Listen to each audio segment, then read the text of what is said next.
Magnetismo y fuerzas magnéticas. ¿Qué es el magnetismo?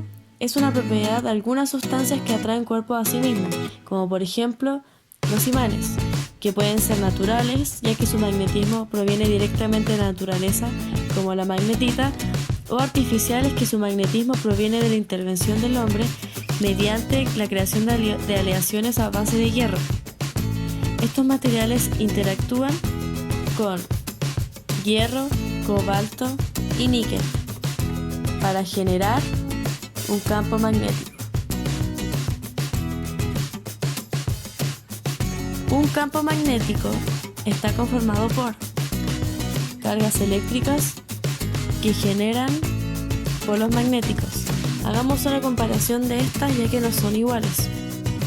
Las cargas eléctricas pueden coexistir de forma aislada, mientras que el campo magnético aparecen en parejas opuestas, de forma infinita. Las líneas de expresión de las cargas eléctricas se llaman líneas de campo eléctrico, mientras que los polos magnéticos se llaman líneas de campo magnético. Una similitud es que la densidad de las líneas está relacionada directamente con la intensidad del campo, y otra, que existen fuerzas de atracción y repulsión.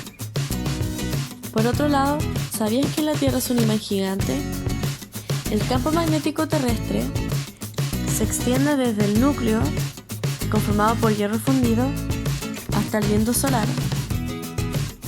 Este hierro fundido, que es un imán natural, está cargado eléctricamente, que junto al movimiento de rotación produce un campo magnético.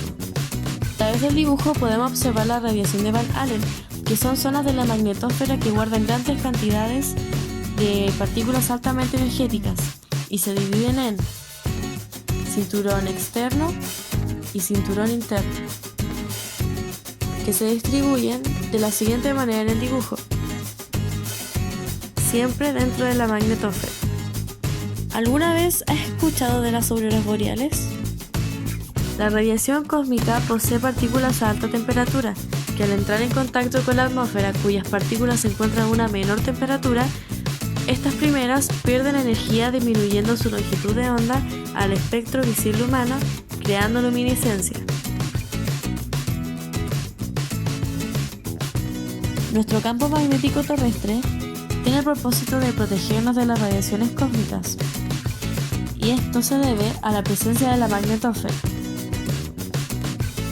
La magnetosfera es una suma de viento solar y magnetismo terrestre, cuyas características es que es deformable, ya que trabaja en función a la intensidad del viento solar. Otra característica es que nuestra magnetosfera es permanente y los polos magnéticos que posee la Tierra sufren una rotación cada 900.000 años.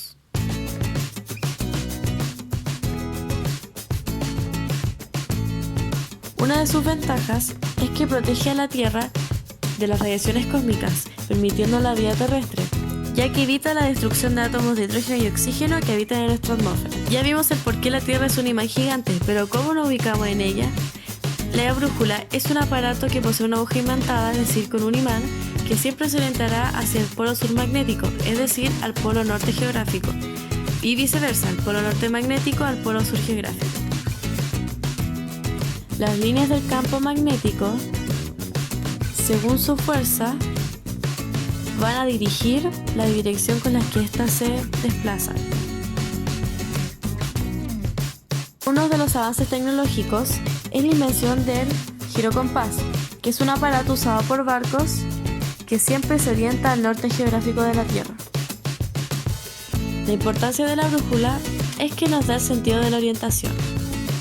Entendimos muchas cosas, pero ¿cómo lo llevamos a una realidad más cercana? Ubiquémonos en el siglo XVII. Fue Hans Christian Ørsted, un físico, quien descubrió la estrecha relación que tenía la electricidad y el magnetismo. Según Ørsted, toda corriente eléctrica genera un campo magnético a su alrededor, y lo probó con el experimento de Ørsted.